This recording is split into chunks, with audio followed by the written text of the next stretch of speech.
Blessings and salutations. So good to be with you all once again for episode 3 of Sound Mind. I'm licensed therapist, your host for season 5 and 6 and 7, and whatever else the Lord will have us to do in this project together. I hope all is well, that you've been blessed. If you're tuning in today, that means that you have been seen versus viewed. So we want to thank God for that. And we want to just jump in today because we have some great conversations and mental health dynamics that we're going to address today. But as always want to give God the praise and the glory for the opportunity to be together and to serve in this capacity. So we want God to bless this episode, and hopefully it'll be a blessing to you. I'm extremely excited to share today on today's subject matter. But before we get started with today's subject matter, we want to make sure that we're doing our homework. So on last week in episode 2, we talked about moving past irrationality, or the rationalities of irrationalities, where we talked about the difference between distrust, paranoia, suspicions, and how do you navigate through those by utilizing discernment. So please make sure that you did your homework, because here at Sound Mind and on Hope TV, we're not just here for conversation, we're here for conversion. But another part that's important about conversion is conviction.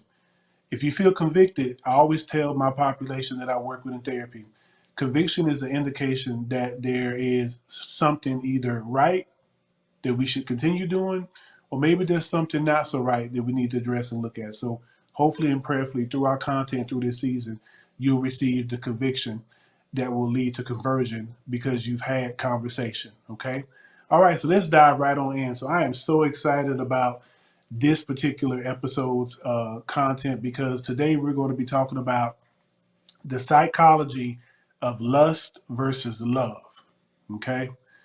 This one hits kind of different, as they say in urban pop culture, as I like to say. This one hits a little different because a lot of times in my practice over 25 years, a lot of people come to me concerning feelings and emotions regarding love and understanding of love, and when there's been a breakdown in love. There's a lot of love questions and a lot of love inquiries, self-love, and how do we love in a healthy way. So what we want to do is we want to address the psychology of lust versus love, because there is some strong differentiation between the two.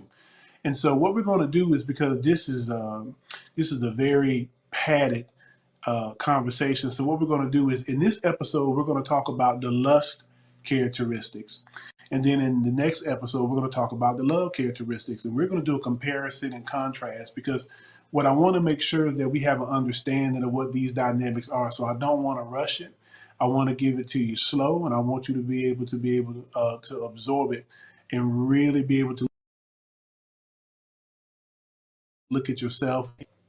Now, one thing that I want to say as well, when I was reviewing the literature for this particular episode, and I was doing my research over just different case studies over the years, I thought about something that is written in Ecclesiastes rather 1:18. I want to recite that scripture to you, because you'll find yourself experiencing this as you go deeper and deeper this season in Sound Mind. And what Ecclesiastes 1:18 says is, "For with much wisdom is much sorrow. As knowledge increases, grief increases as well." And the reason why I wanted to bring that into our conversation today is that a lot of times in therapy, when I'm working with my patient population and when I'm doing the research, a lot of what I see sometimes literally it grieves me, but not from a place of sadness, but sometimes from a place of heaviness, because I'm able to see how wrong we've been doing things as a people, how wrong we've been doing things as human beings. Oftentimes, I'll share with my wife in my innermost conversations with her that because I believe in blending the sacred with the secular, because I believe in theology um, um, influencing psychology, a lot of times when I look at my cross references between what God words says with the clinical modalities and theories that I utilize, there's a heaviness that tends to happen, because I realize that we have been living wrong in so many ways in our personal relationships, our spiritual relationships, our marriages. Sometimes it just gets heavy on me, because I realized that we've just been doing it wrong, and we've been shorting ourselves out of the blessings of what relationships are supposed to be and the promises of God's blessings. And so I thought about that scripture and wanted to share that, because as you learn more and you begin to reflect in your own life, you're going to probably experience that heaviness as well. As you're going to look at yourself and say, possibly, I've been doing this wrong for a long time. But the reason why we're here is to have these conversations that again leads to conviction, which leads to conversion. So I just wanted to highlight that, because that way I don't want you thinking that, something's going on, something's wrong. No, that's an indication that everything is right, because with that increase in knowledge, we're going to be grieved in a good way, because it's going to make us want to move and do some things. Okay. So now that we got that out the way, now that I've done my disclosure, I want to hop right on into this psychology of lust versus love. And this is the lust edition. Okay. Before I start, I want to lay the backdrop as far as biblical references, because we always want to set the foundation from a biblical, and then we're going to tie together the clinical therapeutic aspect after we, of course, put everything in order. And what I want to reference is 1 John 2:16. Okay. 1 John chapter 2, verse 16. And what that scripture says is, for everything, the lust of the eyes and the pride in one's possessions is not from the Father, but is from the world. And the world, with this lust, is passing away, but the one who does the will of God remains forever. Okay? So the first thing that we want to establish is lust doesn't last. Let's just get that out there in the open. Lust does not last. Okay? So when we talk about lust, we want to talk about having an understanding of what lust really is, not from a definition perspective or just the common verbiage that we hear, but we want to get an understanding of the characteristics of lust. Okay. So we're going to talk about the characteristics of lust, but then we're going to look at some of the dynamics as well. Actually, let me reverse that. We're going to look at dynamics first, then characteristics in terms of what it looks like, because a lot of times we confuse lust with love and love with lust, because we don't really know the characteristics and dynamics because of how they may appear, and then also depending on where we may be in our own individual uh, spiritual walk or personal emotional growth path as well. So we're going to touch into that. So when we're talking about the dynamics of lust, what we want to look at is lust is wanting legitimate things in illegitimate ways. Okay? Let me say that again. Lust is wanting legitimate things in illegitimate ways. Okay? Another way that I like to often look at that and spin that is lust is wanting the right things the wrong way. That sometimes and oftentimes leads to our harm. Okay? Now, a biblical word that we've heard a lot of, but we probably never really coupled it with the concept of lust is coveting or covetousness. Okay, you hear that? That's one of the big 10, as I like to call them. We have the 10 commandments that God gave Moses for his people, and one of the 10 commandments God addresses not coveting what your neighbor has. Okay, so coveting is actually the biblical term for lust. Okay, so when we talk about coveting and lust is desiring and pursuing that which is not legitimate for you to have. Okay, so let's look at this from a application regard. So when we think about lust, let's say it's a legitimate need to want food. Okay, that's a legitimate need. We all got to eat. But lust is when we kind of go over into gluttony or overeating. Okay, so you want something that's a legitimate need, which is food, but then how you go about it and pursuing it, there being a harmful demonstration and impact on your behalf, is when it becomes lust. Okay, now I'm going to say this word, okay? And we're all adults here on Hope TV, because this is actually, when we think of lust, it does come up probably primarily from a physical regard. So let's have the sex reference, okay? Sex under God's order is not a bad thing, okay? That's a whole different episode. We'll touch that probably later on in season one, if not maybe season. I mean, I'm sorry. We'll touch that later in season five, if not maybe even season six, because that's a real deep one therapeutically. But sex is not a bad thing if it's up under God's ordinance in the manner in which He created it to be. But immorality, again, the illegitimate way of going about sex is when there's lusting and coveting that tends to happen. Okay.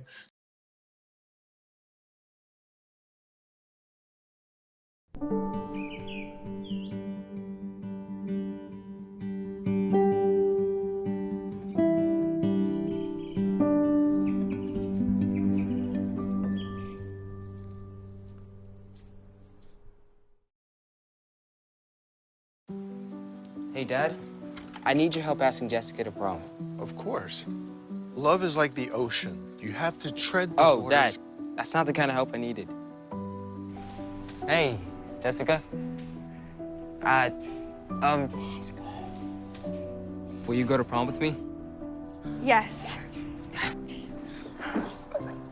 You don't have to be perfect to be a perfect parent. Thousands of teens in foster care can't wait to share their first with you.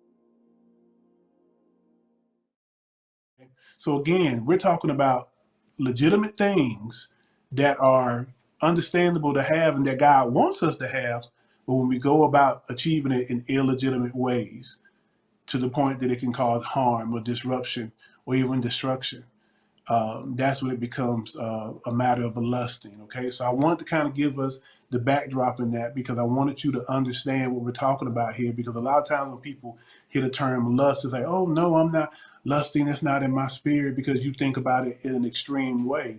But the whole concept of lust is based on, ironically, a need and actually a provision.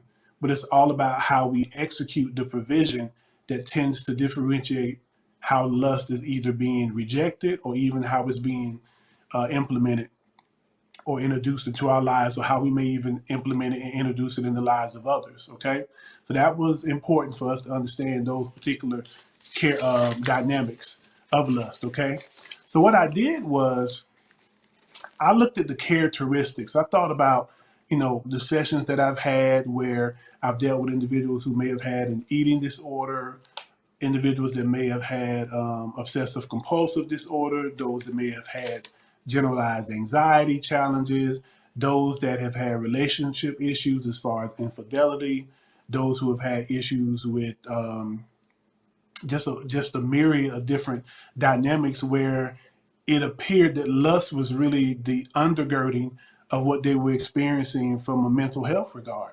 And so I was able to devise some characteristics, and I wanted to show you what it is that lust looks like and how it occurs. Okay, so we have seven characteristics of lust that we're going to talk about. And I want you to be able to, be honest and transparent with yourself. And I want you to ask, as I go over each characteristics, I want you to ask two questions. I want you to ask, when have I actually demonstrated that particular characteristic? Or when have I had that feeling that it was being done to me? So those are two questions that we want to ask with each characteristics, because we want to make certain that we're doing the work. Okay, like I always say to my population when they come to see me for therapy, your treatment is only as effective as your truth. Okay, if you're not honest and forthcoming with your treatment, I'm going to be pretty limited in what I can do in that aspect. So we want to be honest and transparent with our truth when it comes to this particular dynamic, because we really want to understand lust and the subtleties of it and how we can counter it, so that we can be able to recognize when it occurs, or even when we're demonstrating it to others, because we want to make room for love, because love is where it's at. That's what we want. Okay. All right. So the first characteristic of lust is being impulsive. Okay. When you think about lust and the dynamics that lust tends to manifest itself from a characteristic regard. Impulsiveness is a lot of the times what I've seen. Okay, think about when you know, ladies, when you wanted that handbag, or you wanted them shoes, and you just had to have it. You just had to have it, and you didn't think about it. It was like, I want it, so you made an impulsive buy. Or sometimes, you know, we hide it under the label of retail therapy. Now, as educated as I am, I've never seen a program for retail therapy, but I love the way that we put that twist on it. But let's be honest and transparent. And brothers, you don't get a free pass too. If you heard your favorite team was coming in town, or if there was those shoes or that suit you wanted and you just bought it with no regard, you was impulsive, then that's the characteristics of lust, is being impulsive. Now, if you want to apply that from a physicality regard, a lot of times when we look at lust and how it appears physically, oftentimes it's very impulsive, okay? Very impulsive. So impulsivity, being impulsive, is a characteristic of lust, okay? So ask ourselves the question, when have I actually acted in an impulsive way? Okay? And only you can answer that. But then also ask the question, when have I felt as if somebody was dealing with me impulsively? Okay? So that could be a reflection of some possible lust occurrences in our life as far as that's concerned. Okay? All right. The second characteristic is reckless. Okay? Lust has a reckless component to it. Because when lust shows up, a lot of times we throw all caution out the window. We don't think about long-term consequences. It's completely just reckless. Things that we probably wouldn't do if we took time to be rational and to think things out.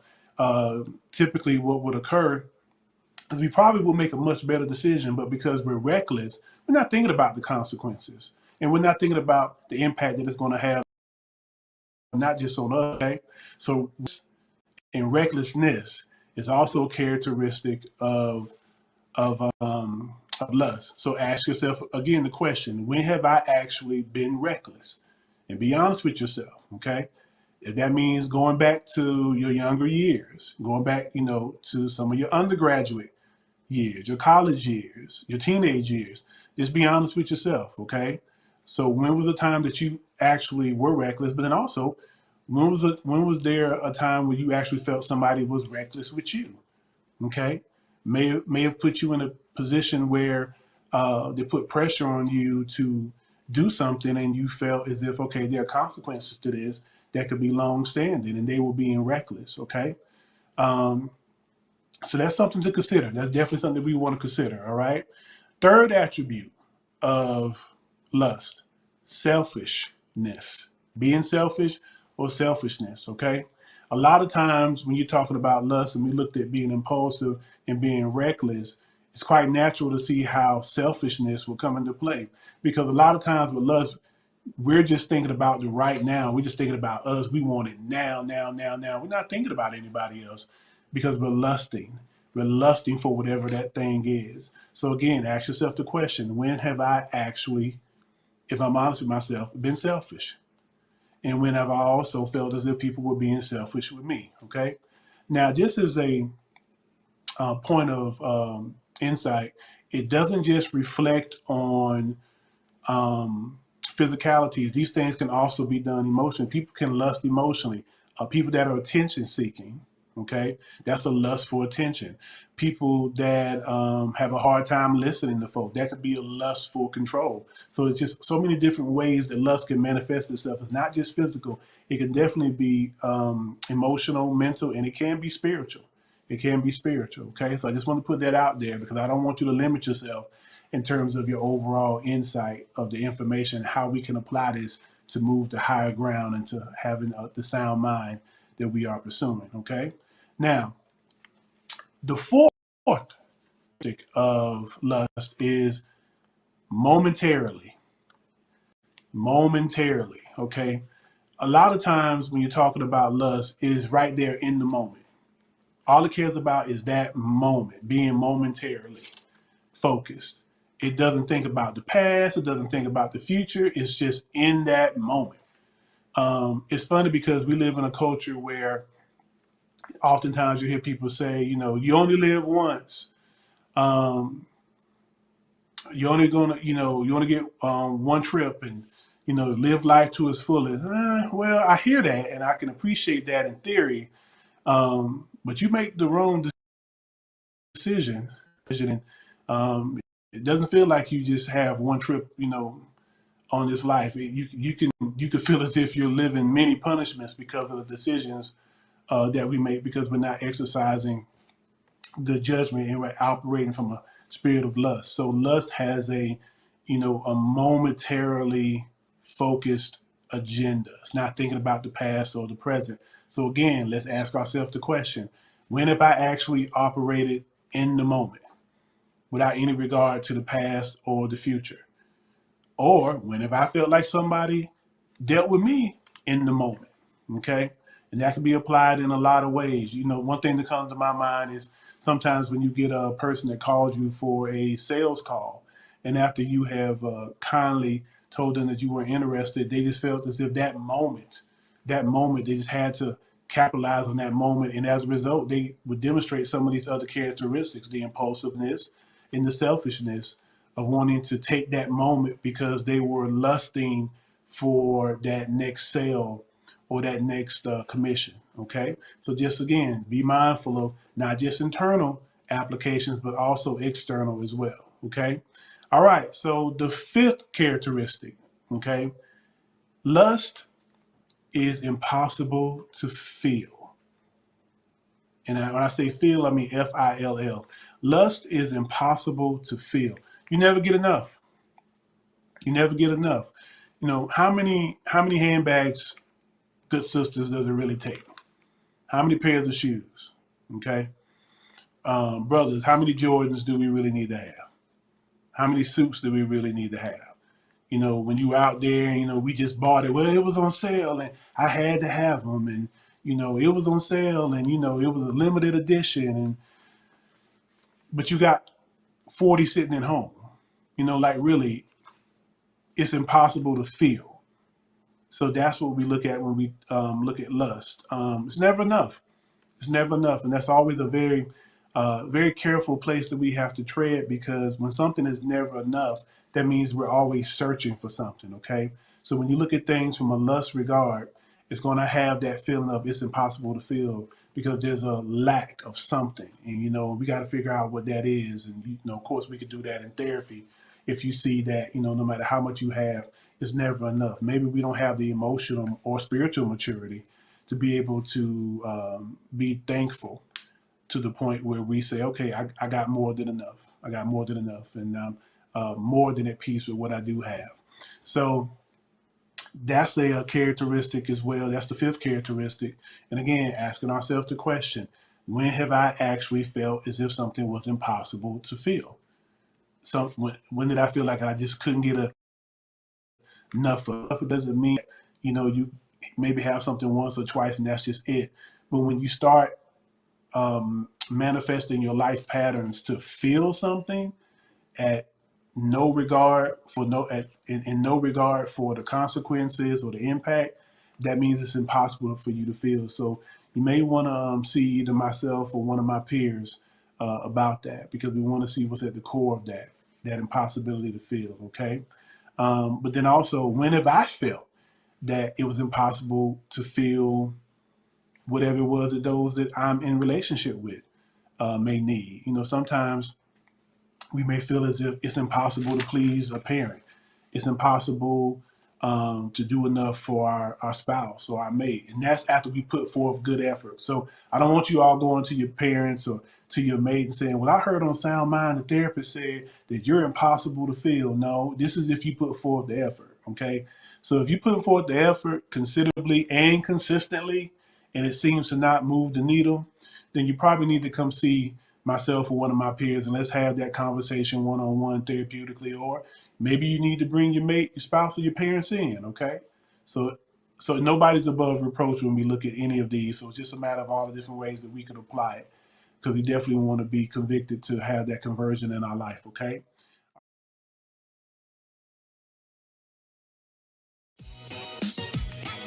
What's up, y'all? It's your boy Jermaine Dolly, Mr. Hello Dolly himself. And guess what? You're tuned in to Tea and Worship with my homies, Minyan and Corey. Keep it locked, y'all.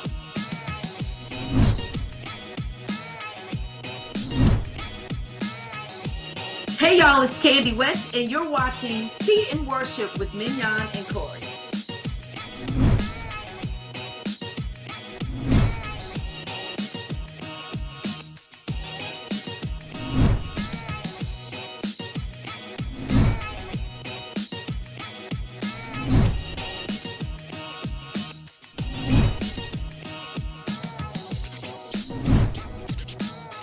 It's your boy James Fortune, and you are watching my favorite news show, Tea and Worship, with my sis Mignon and Corey.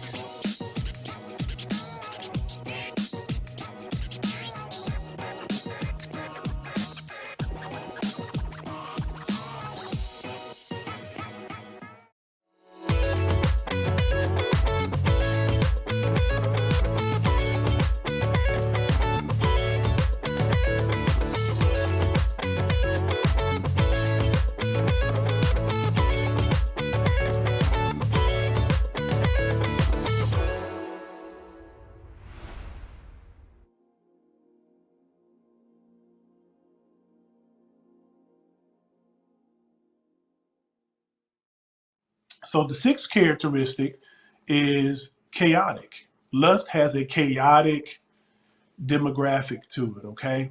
When we say chaotic, it's confusing. It's never smooth. It's never fluid. It's always something. It's just never just right and smooth, okay?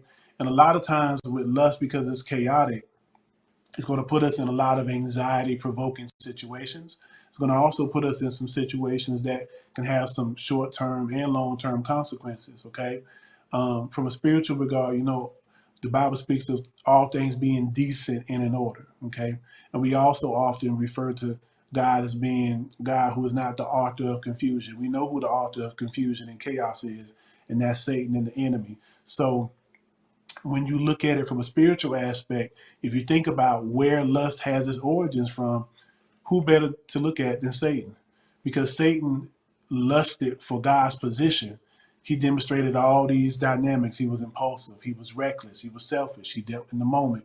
And it was impossible for him to feel that, which is why he goes from place to place on earth looking to cause chaos because of the lust that he has. So I hope that that gave a personal application there where you can really see that lust has really been with us since the beginning of time.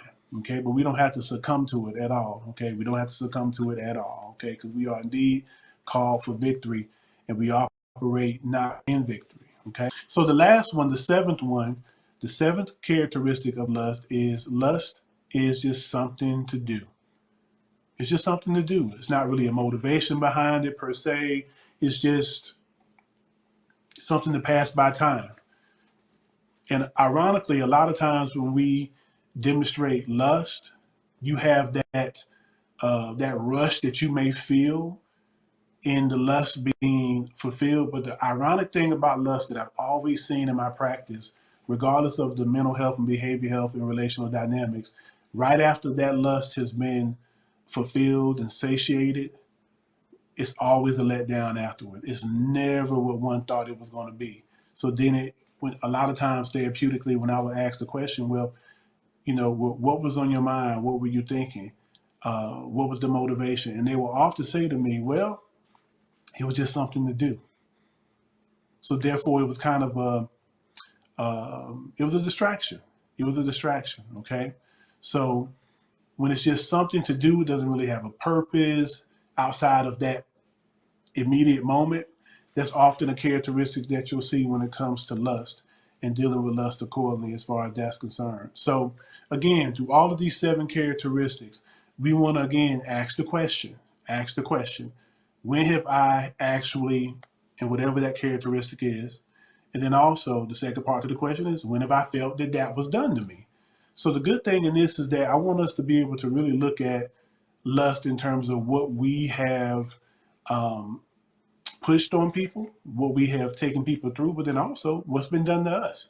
Because I want us to be able to look at our entire circle and our entire circumference and really get an understanding for lust and the psychology behind it so that we can be more active and intentional in having a life that's based on the principles of love and solid relationships and meaningful relationships that reciprocate good blessing into our lives, and then what we can do in the lives of others. Okay, so it's in summation.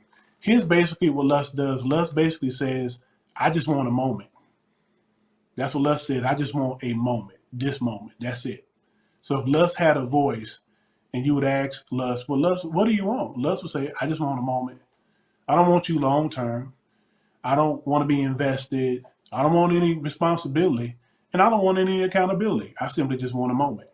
Okay, so that's what lust would say. So, and this is something that I actually said to the husbands that I work with, but I took it and I expanded it outward so it could be applicable to everyone. And here's what I want us to understand as we wrap up the lust edition of the psychology of lust versus love, is that the manner matters, reflects whether we are operating in lust or are we operating in love. And let me say that again. The manner in which we approach matters, will reflect whether we are operating in lust or love. So if you want to know the manner in which you're addressing something or approaching something, look at those 7 characteristics. If you're approaching it out of impulsiveness, recklessness, selfishness, being momentarily focused, impossible to feel, chaotic, or it's just something to do, it's a pretty good chance, my brothers and sisters, that we're probably operating in lust if that is the manner in which we are approaching matters and dynamics. Okay, so just something for us to consider. Okay, I want to say in closing this: lust in and of itself cannot become love. It's just not how it works. Lust in and of itself cannot become love. Okay, so a lot of times people come to me for couples relational counseling, therapy, and marriages, and a lot of times I've seen where the relationship was based on lust, but because it wasn't overtly obvious, people wasn't able to really recognize that until we go through the premarital and the therapy, and then ultimately, by God's grace, we've been able to change the dynamics. But it wasn't until we were able to look at these dynamics and say, okay, this is what has fueled this particular relationship, but we can convert it through facing it and taking ownership of it. And I've seen some beautiful relationships become possible. Individuals who have gone on to become married and have very healthy marriages because they were able to take ownership of how it started. So how we start something does not necessarily have to be how it ends. Just depends on how we address the dynamics and how we take ownership of those dynamics. Okay, so there's hope. That's why we're here at Hope TV. There's hope, but you got to be willing to do the work. You absolutely have to be willing to do the work in order to get to where it is that you want to go in terms of moving from lust to love. Okay, so that's it for the lust edition. I hope it wasn't too heavy, but I believe all of us are grown and we're growing, and so we can handle these type of subject matters because that's why we're here. That's why we come to Sound Mind, is because we want to have conversion. Okay, so we got to do the heavy lifting. But the good thing about it is, now that we have the information, as we always say here in Sound Mind, we don't just want the information. We want to take information and we want to have understanding. And then from understanding, we want to get wisdom. And how do we get wisdom? By applying the understanding from the knowledge and the information that we get. Okay, so again, knowledge is information. Understanding is, how does the information apply to you? How is it relevant to you? And then wisdom is, how do we execute the knowledge of the awareness of the information and how it applies to us. So that's it for episode 3. Next episode, we'll be doing the psychology of lust versus love, and we'll be functioning from the perspective of the love side of it. Okay, so don't think because it's love that it's going to be easy skating, because love comes with a whole different level of obligations and a whole different charge, because we look at it not from the world's concept, but really from God's perspective. And that is another one of those things that sometimes has grieved me spiritually, is because when I became aware with the biblical evidence of what God really calls love and what it calls us to do, it's heavy, because it lets me know that we've been loving wrong. We've been loving each other wrong. We've been loving our wives and husbands wrong. We've been loving our children wrong. We've just been loving wrong. But there's a way that we can get right, and that's why we're here. So we're going to talk about that in the next episode. So thank you so much for tuning in today. I pray as always that the Lord bless you and keep you, that he make his face shine upon you and be gracious unto you, that he return his loving smile and countenance towards you, that he will bless you when you're going out and coming in, and that he will give you shalom peace, that he will bless you to be at peace with him, also to be at peace with others, but equally as important, for you to be at peace with yourself. I'm Jay Gideon Winfrey, licensed therapist. This has been another episode of Sound Mind. And remember, your theology guiding your psychology leads to sound doctrine, and sound doctrine leads to a sound mind. We'll see you next episode. We love you. Take care. God bless.